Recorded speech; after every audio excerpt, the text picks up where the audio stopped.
But Sam, what do you think? Kind of, I guess, am I talking rubbish, or is it what you're expecting to see as well? Yeah, I think people, instead of Googling and doing the research phase where you get a lot of results on the first page and then people go through sort of 3, 5, 10 different results, I think that bit is going to be stepped away from. It's going to be going to like places like ChatGPT. What's the best for this? Or I'm looking for this. Where should I go?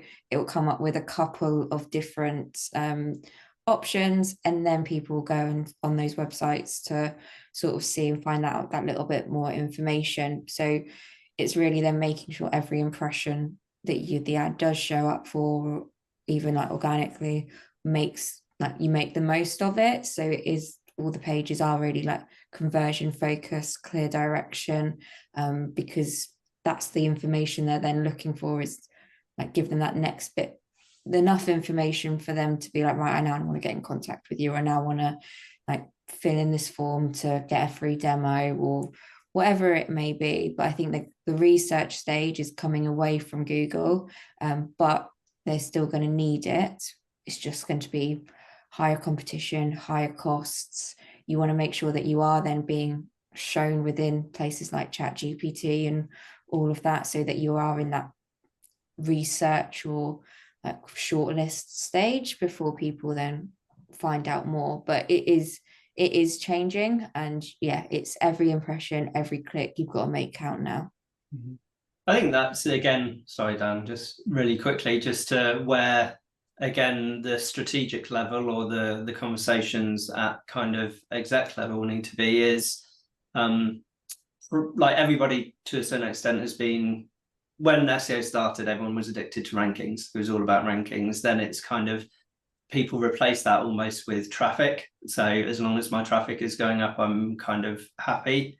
But realistically, now I think the latest shift would definitely be more around a shift into conversion rates. So previously you could drive increased conversions from exponential growth in traffic, whereas realistically a lot of businesses are now finding out that actually there is now a finite market to that, and that's going to shrink slightly. So actually where more of the budget might need to go into conversion rate, which has historically been a bit maybe sidelined because it's a dev cost, or it's that you have to kind of test a lot of stuff, whereas previously you might be able to just create the additional traffic to drive growth. I don't think that's necessarily the case anymore.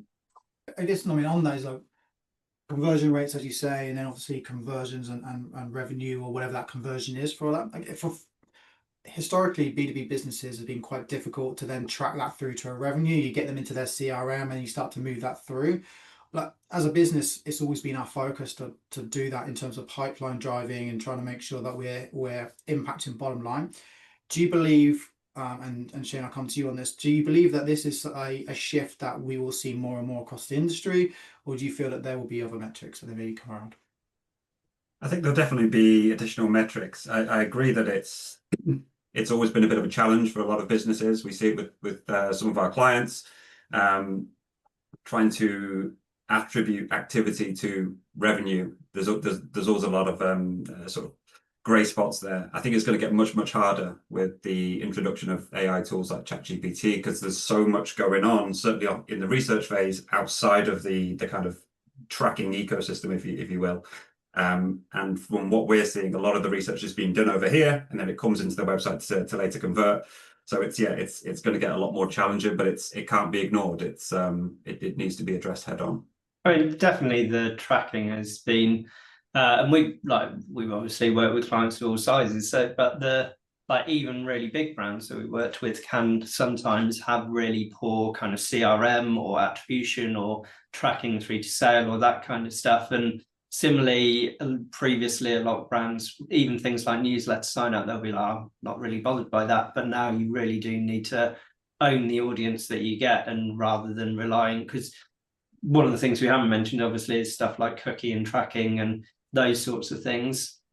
If you're losing, let's say, I would normally estimate for most clients, it's probably 50 maybe 40 to 60% of their traffic they don't track through their website because people decline cookies, the cookies don't work for whatever reason. So realistically, it's never been more important to have a really robust CRM system, even things like newsletter sign up. So you've got a reason for people to come back.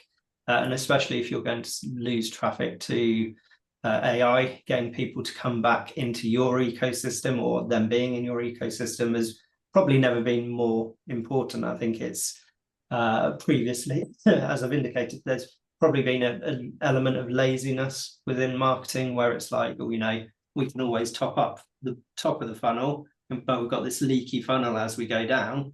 Never really mattered before, not to this extent. So I think people certainly that CRM is one of the kind of key things that I think a lot of people are going to start focusing on and really start getting an understanding of their data.